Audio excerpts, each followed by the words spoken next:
नमस्ते। Last lecture में हमने देखा था फिजिकल एंड केमिकल चेंज, जिसमें केमिकल चेंज का अभी हमारा आधा टॉपिक बाकी था। सिर्फ हमने केमिकल चेंज की डेफिनेशन और उसकी थोड़ी एक्टिविटी देखी। अभी हम उसका कंटिन्यू करेंगे क्योंकि उसमें और भी 6 पॉइंट्स दिए गए हैं। सबसे पहले हमेशा की तरह स्टार्ट्स विद ए गायत्री मंत्र। चलो लेट्स क्लोज योर आइज। ओम भूर्भुवस्वः तत्सवितुर्वरेण्यं भर्गो देवस्य धीमहि धियो यो न प्रचोदयात्। ओम शांति शांति शांति। चलो अब हम अपना आज का लेक्चर शुरू करते हैं। देखो, in addition to the formation of a new substance, a chemical change may be accompanied by one or more of the following 6 changes। सिर्फ एक न्यू सब्सटेंस फॉर्म होने के साथ साथ और भी 6 चेंजेस हमें केमिकल चेंज में दिए गए हैं, जिसको हम वन बाय वन स्टडी करेंगे। सबसे पहले है एवोल्यूशन ऑफ गैस। इस जो 6 चेंजेस है इसमें सभी क्या आएंगे, तो कि जो हमारे पीरियोडिक टेबल्स में जो एलिमेंट्स लिए गए उन सभी का नाम आएगा, जैसे कि जिंक है, सोडियम नाइट्रेट है, ये सभी आएंगे। अगर आपने पीरियोडिक टेबल अच्छे से दिया हो, रीड किया होगा, जैसे कि होमवर्क में पहले दिया गया था, सबसे पहले पीरियोडिक टेबल्स के एलिमेंट्स का नाम आपको याद होना चाहिए।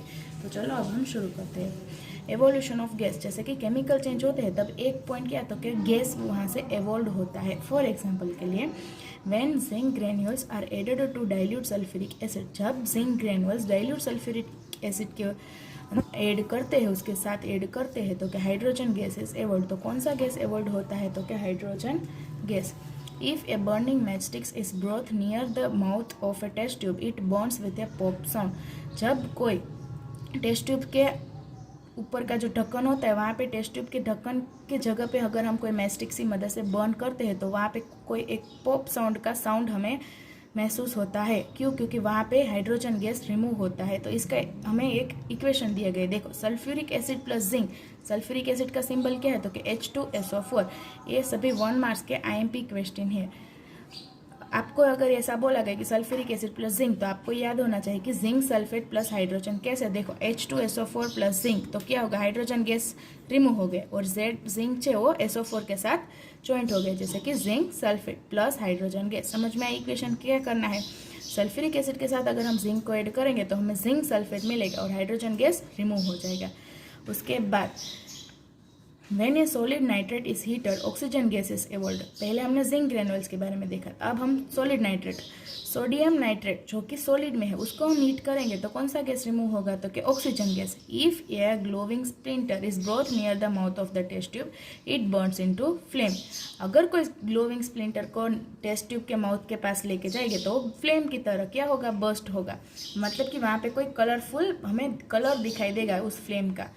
सोडियम नाइट्रेट का सिंबल क्या है, तो कि NaNO3 को हमने क्या करना है, हीट करना है, तो क्या मिलेगा, NaNO2 प्लस ऑक्सीजन गैस। क्योंकि सोडियम नाइट्रेट में से हमें कौन सा गैस रिमूव मिलता है, तो कि oxygen gas.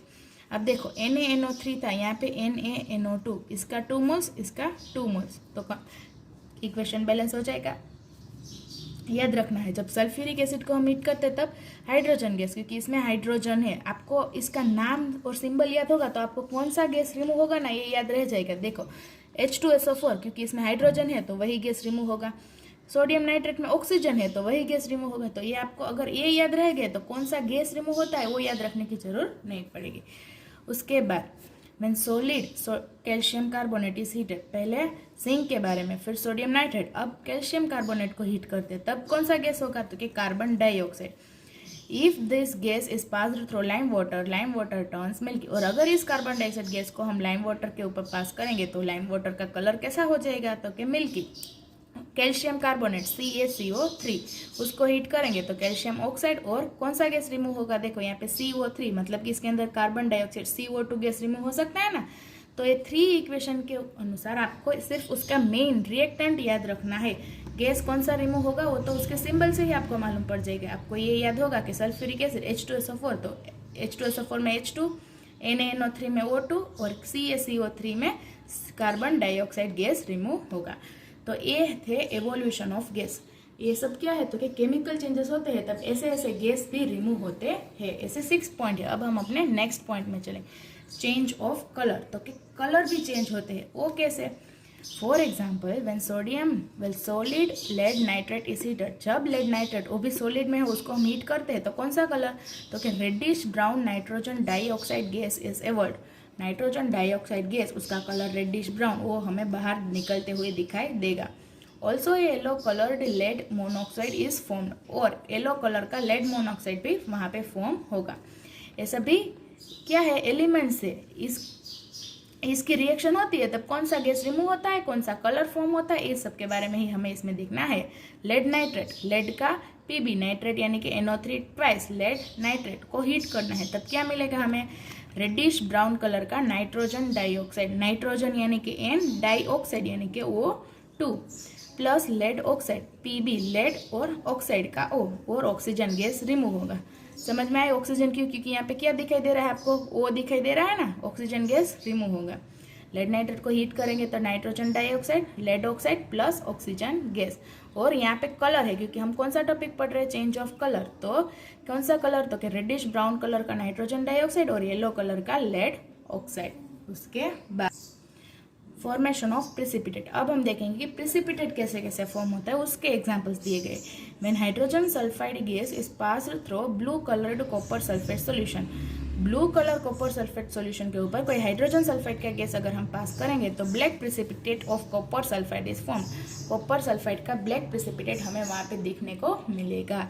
Copper sulphate CuSO4, hydrogen sulphide यानी कि H2S, कॉपर सल्फाइड हमें फॉर्म होगा। देखो कॉपर सल्फेट में जो Cu है वो और हाइड्रोजन सल्फाइड में जो S है ये दोनों क्या हो जाएंगे, ज्वाइन हो जाएगा, और क्या मिलेगा, कॉपर सल्फाइड। बाकी का ज्वाइन यानी कि सल्फ्यूरिक एसिड। समझ में आए रिएक्शन कैसे याद रखनी है, आपको सिर्फ रिएक्टेंट याद रखना है, प्रोडक्ट कैसे मिलनी है तो आपको इसमें से याद हो जाना चाहिए, क्योंकि कॉपर है हमें रिएक्शन की तो ये दोनों तो यहाँ पे है, उसको हम क्या कर देंगे हाफ ऑफ, एक उसके साथ एक सल्फाइड के साथ और दूसरा हाइड्रोजन के साथ, तो क्या मिलेगा, copper sulphide plus sulphuric acid. उसके बाद When ammonium hydroxide and iron sulfate solution are mixed together, अब हमें किन दोनों को मिक्स करना है, तो क्या है, एमोनियम हाइड्रोक्साइड और आयरन सल्फेट सोल्यूशन को अगर हम मिक्स कर देंगे तो ये brown coloured precipitate of iron hydroxide is obtain, तब हमें आयरन हाइड्रोक्साइड का ब्राउन कलर का प्रिसिपिटेट वहाँ पे मिलेगा। एमोनियम हाइड्रोक्साइड, एमोनिया यानी कि NH4, हाइड्रोक्साइड यानी कि OH, आयरन सल्फेट, आयरन यानी कि Fe, सल्फेट यानी कि SO4। अब क्या होगा, तो कि ये दोनों NH4OH और FeSO4 एक दूसरे के साथ रिएक्ट करेंगे तो SO4 NH4 के साथ ज्वाइंट हो जाएगा और OH Fe के साथ, तो FeOH ट्वाइस, क्यों यहाँ पे ट्वाइस है, क्योंकि आयन की वैलेंसी 2 है इसीलिए FeOH ट्वाइस। एक कैसा ट्वाइस है, ब्रैकेट के बाहर 2 आना चाहिए, यहाँ पे मिस्टेक है, ब्रैकेट के बाहर। और एमोनियम सल्फेट यानी कि NH4 किसके साथ ज्वाइंट हो गया, SO4 के साथ, NH2 4, यहाँ पे हमने 2 लगा दिया यानी कि इक्वेशन बैलेंस हो गए। समझ में आया, एमोनियम हाइड्रोक्साइड का एमोनिया और आयन सल्फेट का सल्फेट, एमोनिया और सल्फेट, एमोनियम सल्फेट और बाकी आयन हाइड्रोक्साइड। आयन हाइड्रोक्साइड का प्रेसिपिटेट का कलर कैसा है, आयन हाइड्रोक्साइड का कौन सा पीपीटी मिलेगा, तो क्या ब्राउन कलर का पीपीटी हमें वहाँ पे मिलेगा। उसके बाद लास्ट एग्जाम्पल हमारा सोडियम क्लोराइड को लेकर। When sodium chloride and silver nitrate solution are mixed together a white precipitate of silver chloride is formed. हम सोडियम क्लोराइड को और सिल्वर नाइट्रेट सॉल्यूशन को क्या करेंगे, एक दूसरे के साथ मिक्स करेंगे, तब हमें कौन सा कलर का पीपीटी देखने को मिलेगा, तो क्या व्हाइट पीपीटी। वो भी किसका होगा, तो क्या सिल्वर क्लोराइड का। कैसे सिल्वर क्लोराइड मिला, तो यहाँ पे देखो सोडियम क्लोराइड, सोडियम यानी कि Na, क्लोराइड यानी कि Cl plus silver nitrate, silver Ag, nitrate यानी कि NO3। अब इन दोनों के बीच में रिएक्शन होगी तो जैसे कि मैंने बोला दोनों को क्या कर देना, हाफ हाफ। सिल्वर नाइट्रेट, अब NO3 किसके साथ ज्वाइंट हो जाएगा, Na के साथ यानी कि सोडियम नाइट्रेट, और Cl है वो Ag के साथ यानी कि AgCl। सिल्वर क्लोराइड का हमें कौन सा पीपीटी मिलेगा, तो कि व्हाइट प्रेसिपिटेट।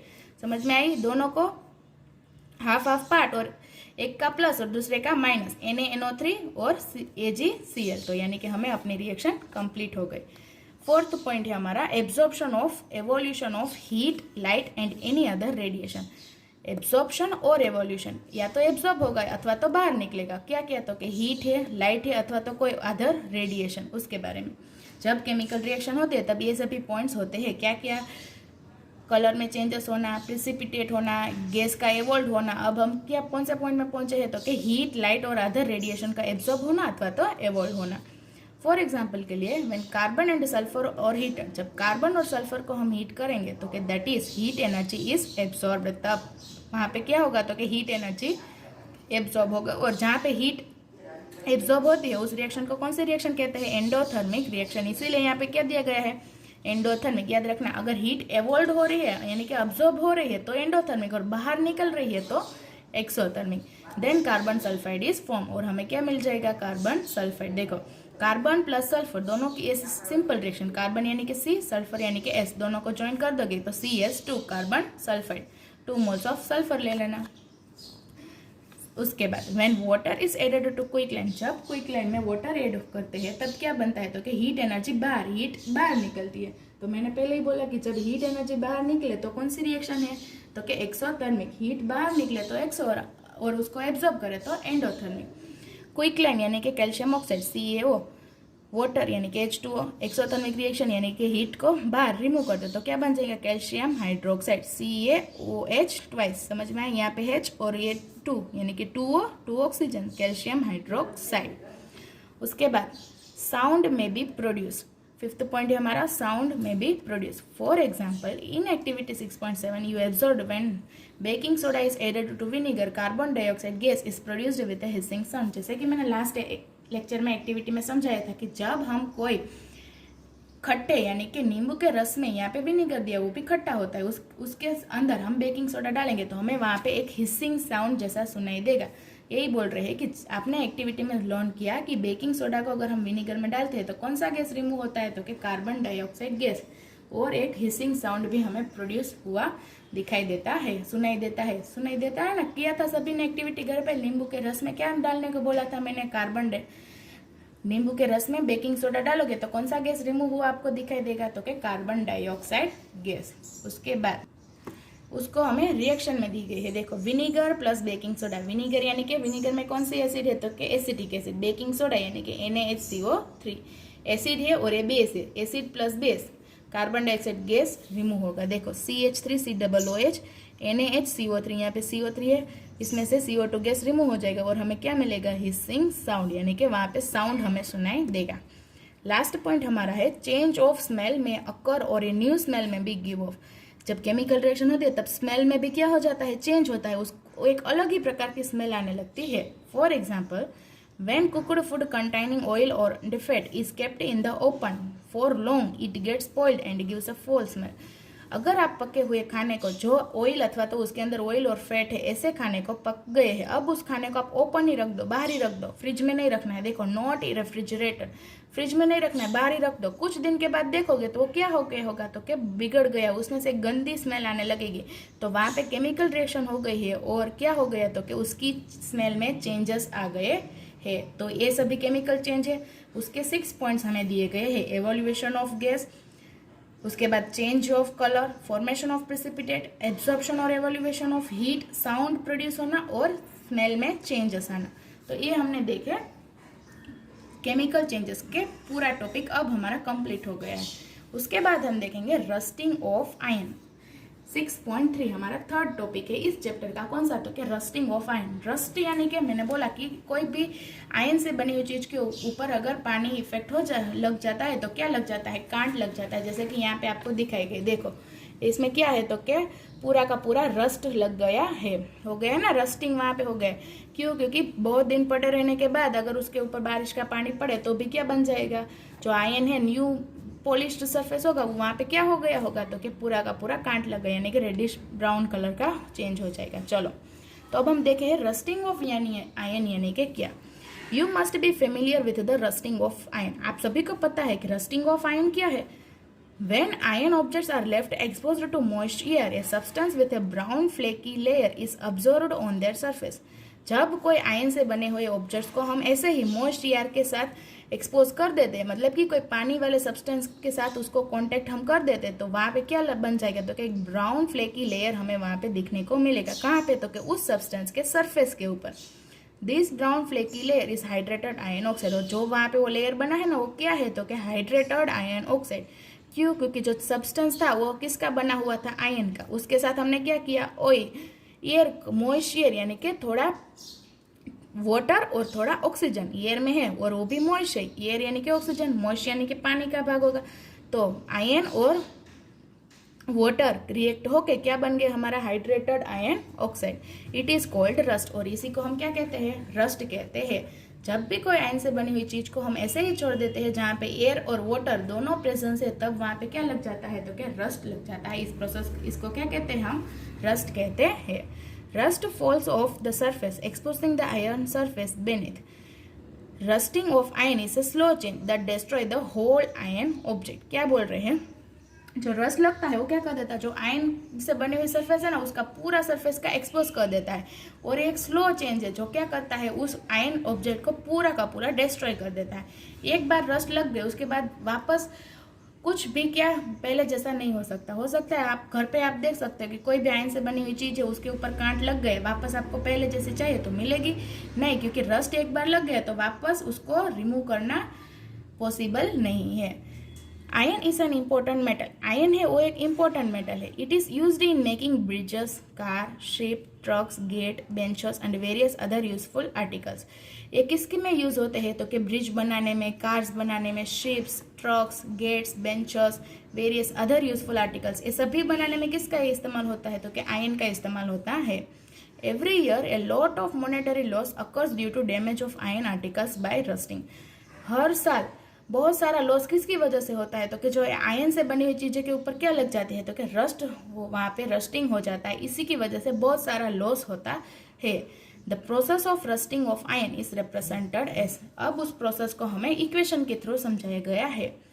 आयन यानी कि Fe, ऑक्सीजन यानी कि O2 एंड वाटर यानी कि H2O। तो क्या बनेगा? रस्ट यानी कि Fe2O3 इंटू XH2O। यहाँ पे X इसलिए दिया गया है कि वहां पे कितना पानी होगा उसके अनुसार यहाँ पे उतना रस्ट लगेगा। मानो कि यहाँ पे 2 मोल्स ऑफ H2 है तो यहाँ पे 2H2O। X दिया है मतलब कि जितने मोल्स ऑफ वाटर उतने मोल्स ऑफ वहां पे H2O आएगा। समझ में आया? Ion plus oxygen plus H2O यानी कि रस्ट Fe2O3 XH2O। लास्ट देखो, rusting of ion become faster if the content of moisture in the air increase. Rusting होना, आयन पे रस्ट लगना जल्दी हो जाएगा। कैसे? तो कि अगर वहां पे उस एयर में मॉइस्चर का भाग ज्यादा होगा तो वहां पे क्या हो जाएगा? रस्टिंग ऑफ आयन ज्यादा हो जाएगा। जैसे कि मैंने यहाँ पे समझाया कि जितने मोल्स ऑफ वाटर होगा उतना ज्यादा रस्ट होगा। तो जैसे ही वाटर के लेवल इंक्रीज होगा वैसे रस्ट का लेवल भी क्या हो जाएगा? इंक्रीज हो जाएगा। For example, the part of the ship that always remain under water rust faster. जैसे कि शिप्स तो आप सभी ने देखे है। शिप क्या?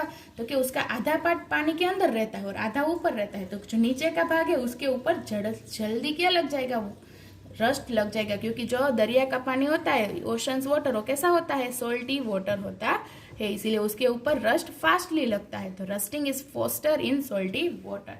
तो जो सॉल्टी वाटर होता है उसमें रस्टिंग कैसा होता है? तो क्या फास्टली होता है as compared to normal water. तो आज हमने देखा रस्टिंग ऑफ आयन और हमने केमिकल चेंज का पूरा टॉपिक कंप्लीट कर लिया। आपको क्या करना है? आज का होमवर्क आपका है ये जो हमने एवोल्यूशन ऑफ गैस, उसके अंदर जितने इक्वेशंस देखे यानी कि रिएक्शन देखी, वो कलर ऑफ चेंज में, फिर formation of precipitate, absorption of, evolution of heat, light and other radiation, उसके बाद साउंड में भी प्रोड्यूस, और लास्ट हमारा है चेंज ऑफ स्मेल में अकर और ए न्यू स्मेल में भी गिव ऑफ। जितनी रिएक्शन आई उस सभी रिएक्शन को रीड करके, लर्न करके अपनी फेयरबुक में लिखना है। चलो आज के लिए इतना ही। लास्ट हमने रस्टिंग ऑफ आयन देखा, उसके और पॉइंट है एक पॉइंट कि उसको कैसे प्रिवेंट किया जाता है, वो हम देखेंगे नेक्स्ट लेक्चर में। होमवर्क कंप्लीट कर लेना, अगले लेक्चर में मिलेंगे। नमस्ते।